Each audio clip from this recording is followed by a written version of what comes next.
All right, get this. Today we're doing a deep dive on this research paper everyone's talking about. Were RNNs all we needed? Yeah, it's really got people talking. It really does. So we're diving into your research to break it down Okay. and see if these, what some are calling outdated RNNs, might be due for a comeback.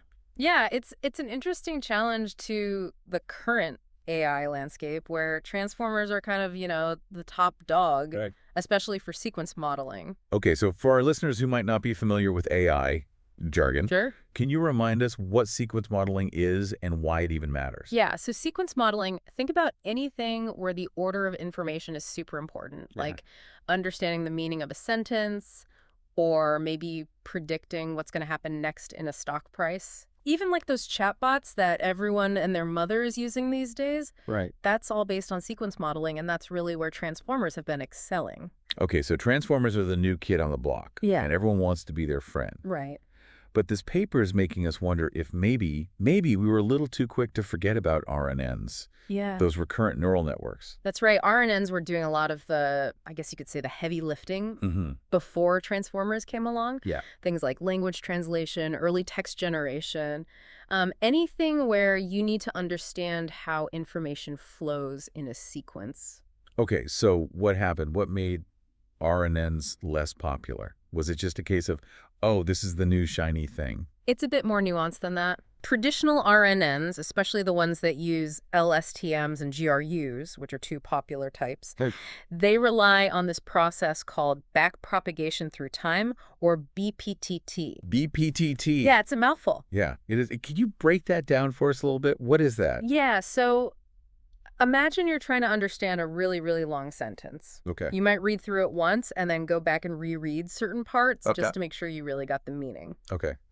BPTT is kind of similar. It forces the network to process information sequentially, going back over the same steps, and that can get really slow. Right. Especially with those really long sequences.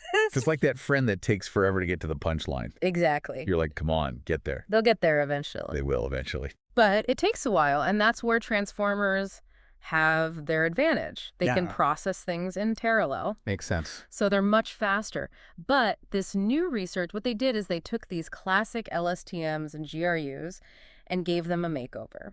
Oh, They boy. tried to make them more efficient. I like it. A makeover. So how'd they do that? How'd they make them faster? So they basically stripped them down to their most essential elements, Okay. creating what they call min LSTMs and min GRUs. Okay. Yeah, they basically removed a lot of the complexity that was causing those bottlenecks. So less is more in this case. Exactly. Get rid of the fluff, streamline it. Yeah, they removed hidden state dependencies, which is like these unnecessary connections. Okay. And they got rid of range restrictions, which was kind of limiting how the network could process information. So it's like taking the speed limit off the highway. Exactly. You're going to get where you need to go much faster. Love it. And how much faster are we talking? We're talking a lot faster. Okay. Some tests showed these min LTMs and min GRUs were training up to 175 times faster. 175 times faster. Yeah, for tasks with sequences of 512 items, which is a pretty standard benchmark. That's incredible. But there's got to be a trade-off somewhere, right? It can't be all perfect. You're right to be skeptical. Okay. There's always a trade-off. Okay. They're lighter on parameters, meaning they have fewer moving parts, but they do need a bit more memory during training. Okay. So they're trading a bit of memory for a whole lot of speed. Right. Is that increase in memory significant, though? Like, would we need some crazy powerful computers to even run these min RNNs? Well, that's a good question. And it's something that the researchers were very aware of. Okay. They do use more memory than traditional RNNs during training, but it's not, drastically more Okay. than what we have available today. And importantly, they actually use less memory than some other modern models. Interesting. So it seems like a pretty good trade-off, Yeah. considering the speed gains, especially for certain applications. Right. It's about choosing the right tool for the job. Exactly. But speed is meaningless if it can't get the job done. Right. So how do these min RNNs actually perform when they put them to the test? This is where things get exciting. Okay. They did a bunch of tests to see how these minimalist models stacked up against the competition. Right. They looked at three main things: selective copying, reinforcement learning, and language modeling. Okay, break those down for us. What was the selective copying test? So imagine you have this massive amount of data, Okay. and you need to pick out specific pieces of information. Like finding a needle in a haystack. Exactly. Right. That's basically what they're testing here. Okay, and how the min-RNNs do? Could they find the needle? They did. Okay. And here's the kicker. Okay.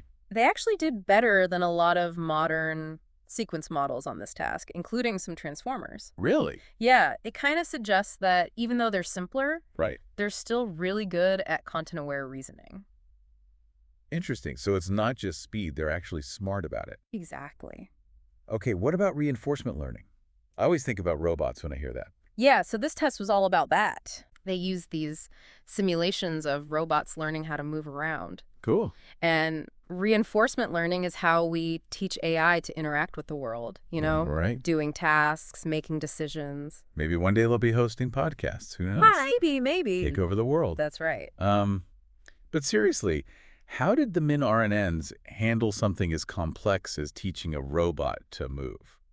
They did really well. Okay. The research shows they were right up there with some of the most advanced methods. Wow. Even things like decision transformers, which are getting a lot of buzz these days. Okay. That's a big deal because it means they can handle that sequential decision-making that's so important for, real-world stuff. Right. Real-world applications. Exactly. Okay, 2 down, 1 to go. Right. What was the grand finale? All right, so for the last test, they wanted to see if these min-RNNs could hang with Shakespeare. Okay. They use something called language modeling, Okay. where the goal is to predict the next word in a sequence. Kind of like a supercharged version of predictive text? Yeah, exactly. Right. Like you're writing an email and it tries to guess the next word, Right, right. but much more advanced. So they were training these min-RNNs to be Shakespearean scholars.